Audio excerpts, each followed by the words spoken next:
Hollywood has one golden rule: money talks. But what happens when a movie loses hundreds of millions and the studio still greenlights a sequel? Sounds insane, right? Well, it's happened more times than you'd think. Did you know one film on this list lost over $200 million and still got a follow-up within 2 years? Here are 13 movie bombs that had absolutely no business getting sequels, but got them anyway. Number 13. Lara Croft Tomb Raider: The Cradle of Life, 2003. All right, let's kick things off with a film that practically invented the phrase box office disaster in the early 2000s. Lara Croft Tomb Raider from 2001 actually did decent numbers globally, pulling in around $275 million worldwide. But the studio looked at that number and said, let's go bigger. So they made Lara Croft Tomb Raider: The Cradle of Life in 2003.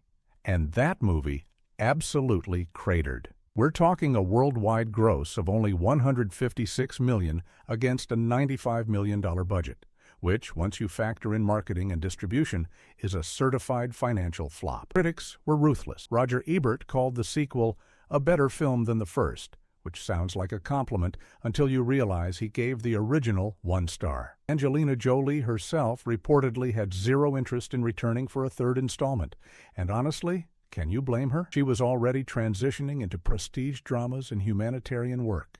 The franchise sat dead in the water for over a decade until Warner Brothers rebooted it with Alicia Vikander in 2018. And guess what happened with that one? It also underperformed. There's something almost cursed about this franchise on the big screen. The video games sell like crazy, but put Lara Croft in a theater, and audiences just shrug. It's one of Hollywood's most baffling recurring failures. The IP is beloved, the action is there, the lead characters are iconic, and yet every single cinematic attempt has stumbled. Some properties just belong in the gaming world, and maybe Lara Croft is the ultimate proof of that theory. Number 12. Teenage Mutant Ninja Turtles 3, 1993. Now this one is absolutely wild.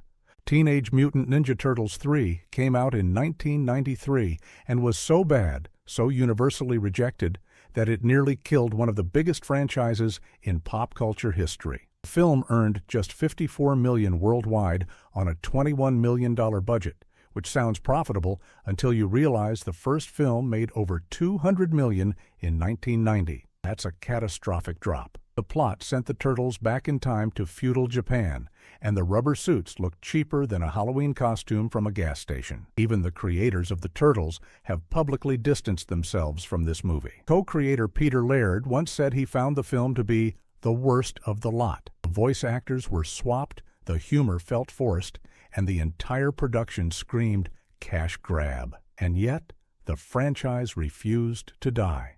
A new animated series launched in 2003, and eventually Michael Bay produced a CGI-heavy reboot in 2014 that grossed nearly $500 million worldwide. That reboot itself got a sequel in 2016 called Teenage Mutant Ninja Turtles: Out of the Shadows, which ironically also bombed relative to its predecessor. But the point stands. Ninja Turtles 3 was such a disaster that it put the franchise on ice for over a decade, and the fact that Hollywood kept circling back proves that nostalgia is the most powerful currency in the entertainment industry.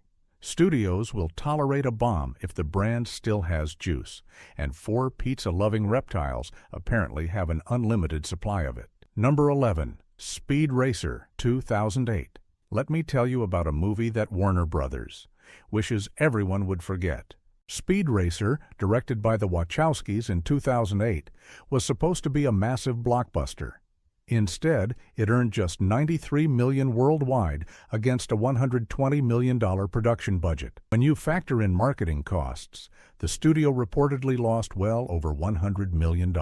It opened at number 2 behind Iron Man and dropped like a stone after that. Critics were split, with some calling it a visual masterpiece and others calling it an unwatchable sugar rush. But here's where it gets interesting. Over the years, Speed Racer developed one of the most passionate cult followings in modern cinema. Film essayists and YouTubers turned it into a misunderstood genius cause, and suddenly everyone on the internet was talking about how the world wasn't ready for this movie.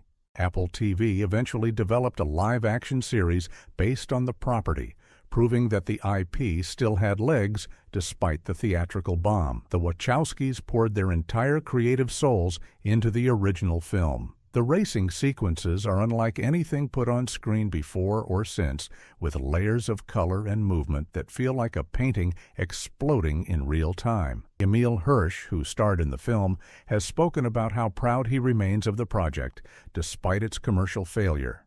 The lesson here is that sometimes a bomb at the box office becomes a treasure in the long run, and Speed Racer is the textbook example of a movie that was simply ahead of its time.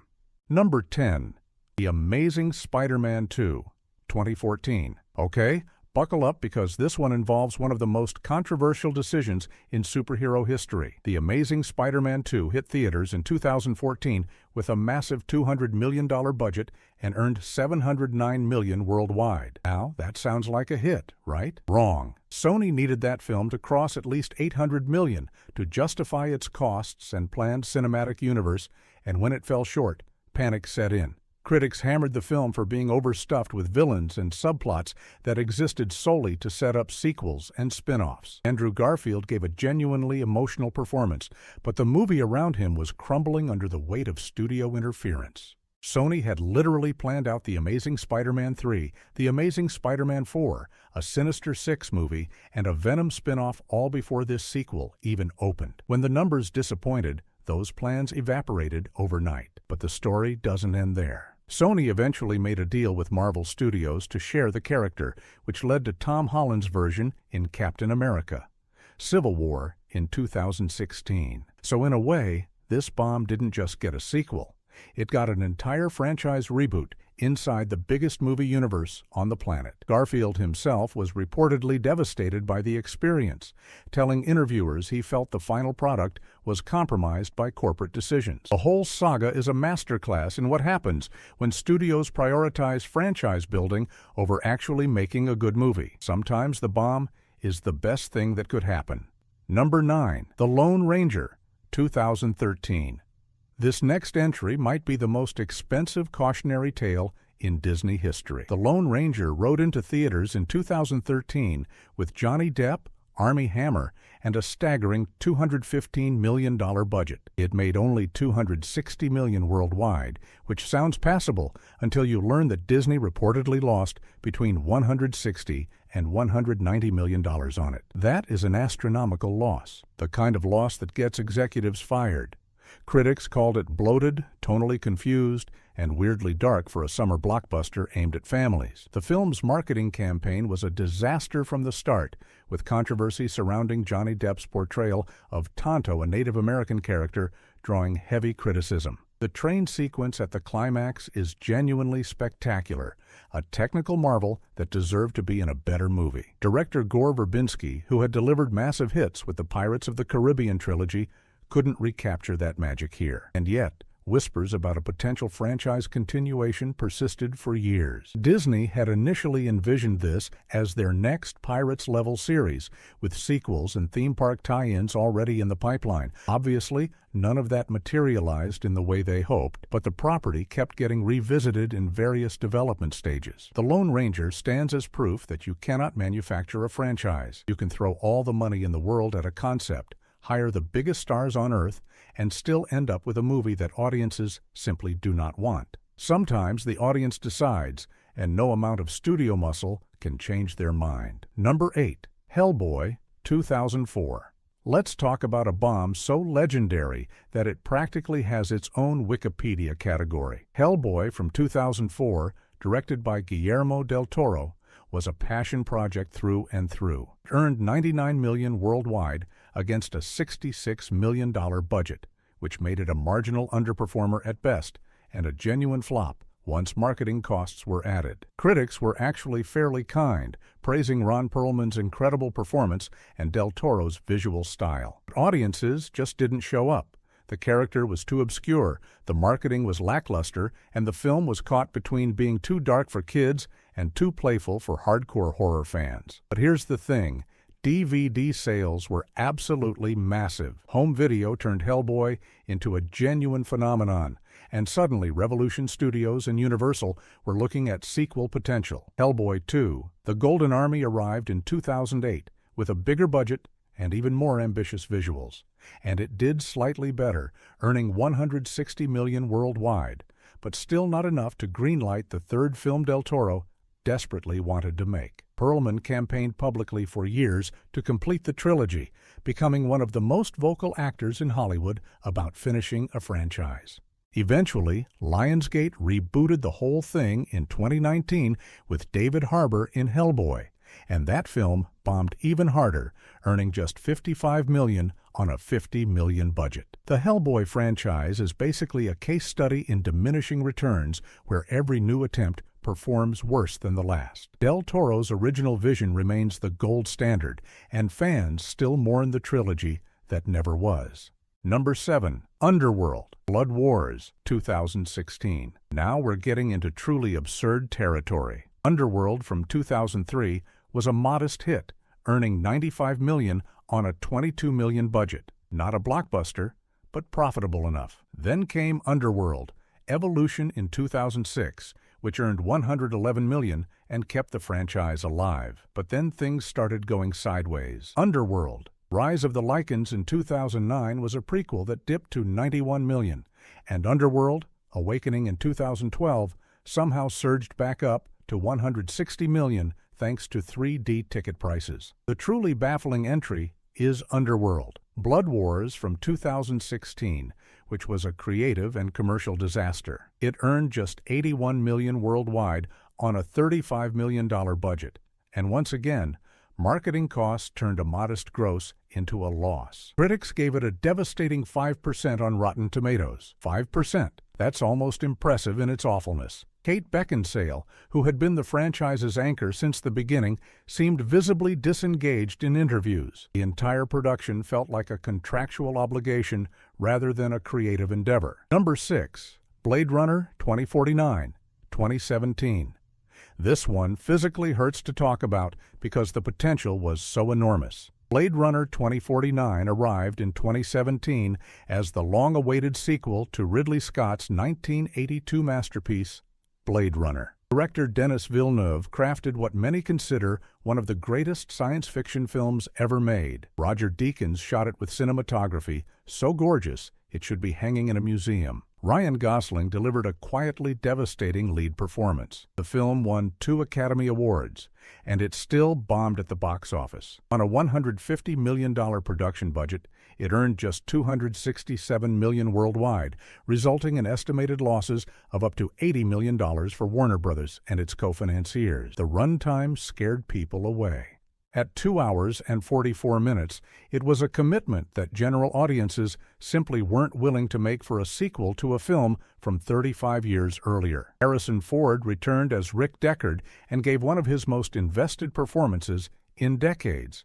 But even his star power couldn't move the needle. Villeneuve later admitted he was aware of the financial risk, telling journalists he was grateful the studio let him make the film he wanted. Here's the wild part. Amazon Studios announced a Blade Runner 2099 series, proving that even a box office catastrophe can't keep a legendary franchise down. The brand is simply too iconic, too culturally embedded to disappear.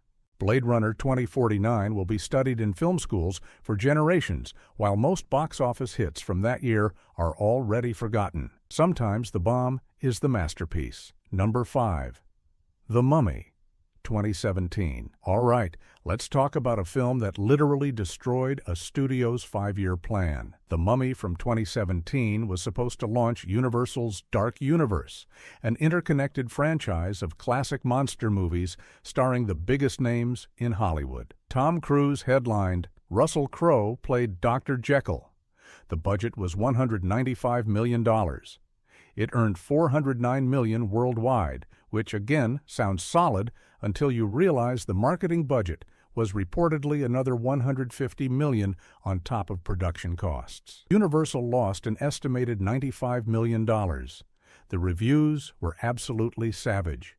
Critics called it a joyless, confused mess that couldn't decide if it wanted to be an action movie, a horror film, or a franchise launcher. The plane crash sequence was legitimately thrilling, but everything around it felt like a corporate boardroom presentation disguised as entertainment. Tom Cruise reportedly took extensive creative control during production, which led to friction with director Alex Kurtzman. The dark universe was dead on arrival.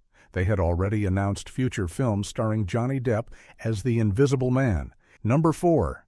Terminator. Dark Fate, 2019.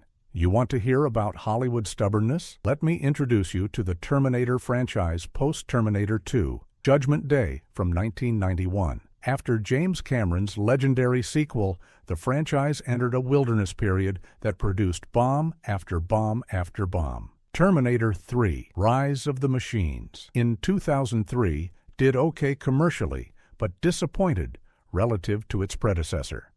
Then, Terminator Salvation, in 2009, earned $371 million on a $200 million budget, making it a financial underperformer.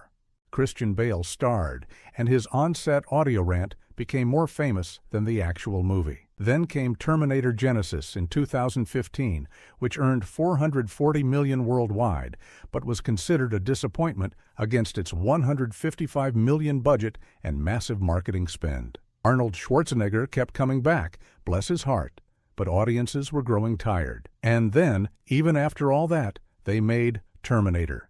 Dark Fate in 2019, which brought back both Arnold and Linda Hamilton and James Cameron as producer. Budget, $185 million.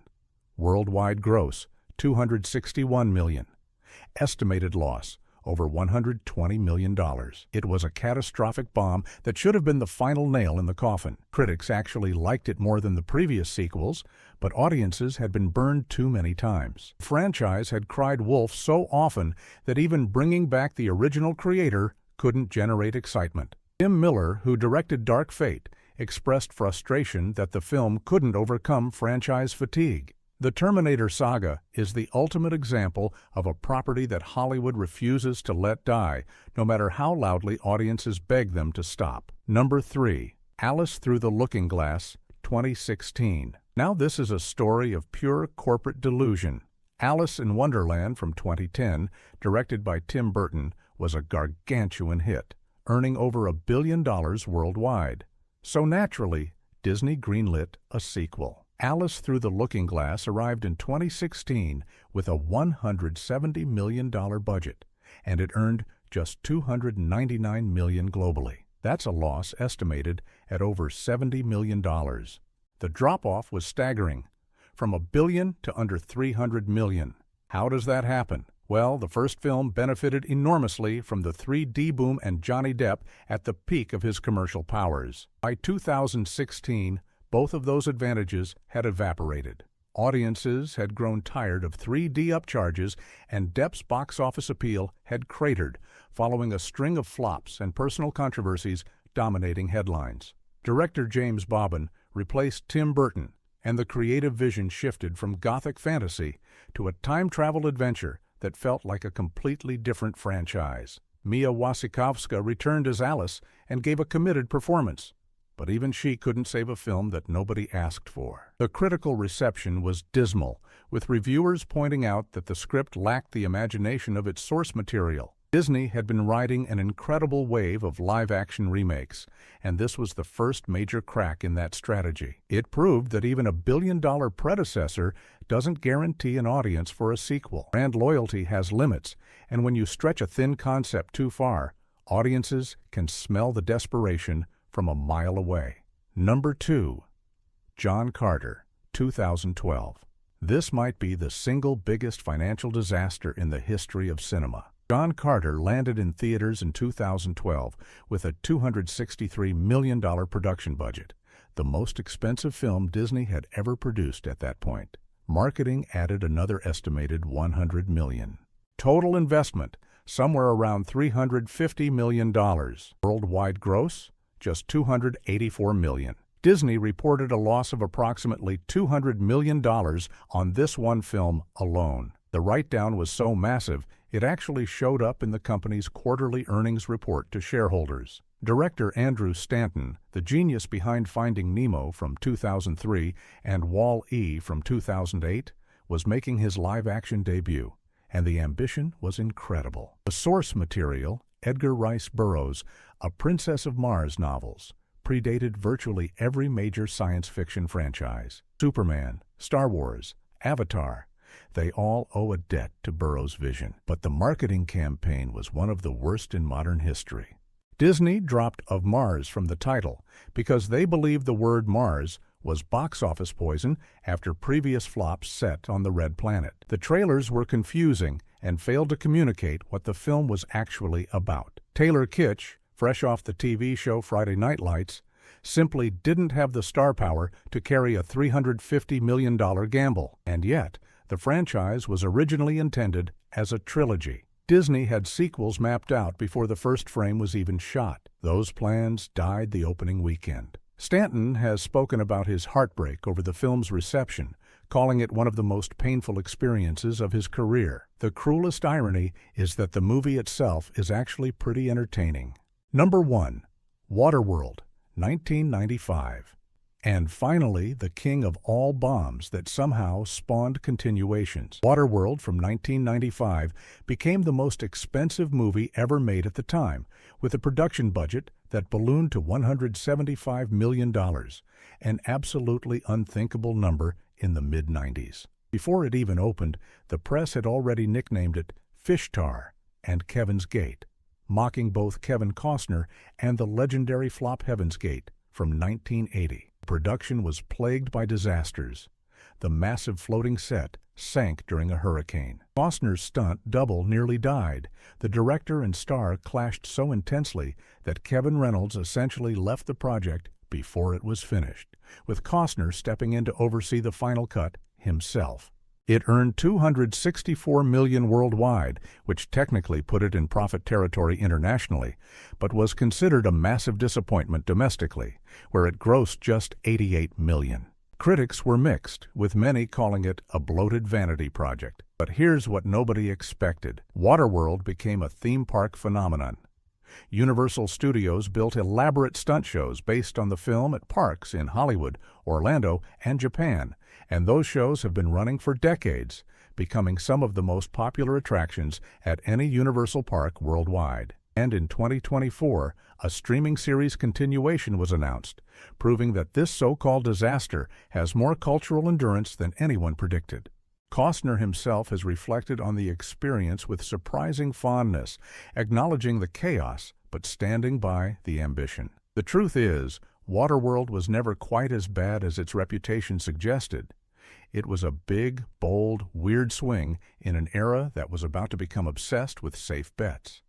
And sometimes, the biggest bombs leave the deepest craters, which, if you think about it, just means they made the biggest impact. So there you have it. 13 movies that should have ended their franchises forever, but somehow kept the dream alive. Which one of these bombs do you actually love? Which sequel should have never been made? Drop your hottest takes in the comments. And here's a question to chew on. If studios keep rewarding failure with sequels, are they brilliant for seeing long-term value? Or are they just proving that Hollywood has literally no idea what audiences actually want? Tell me I'm wrong.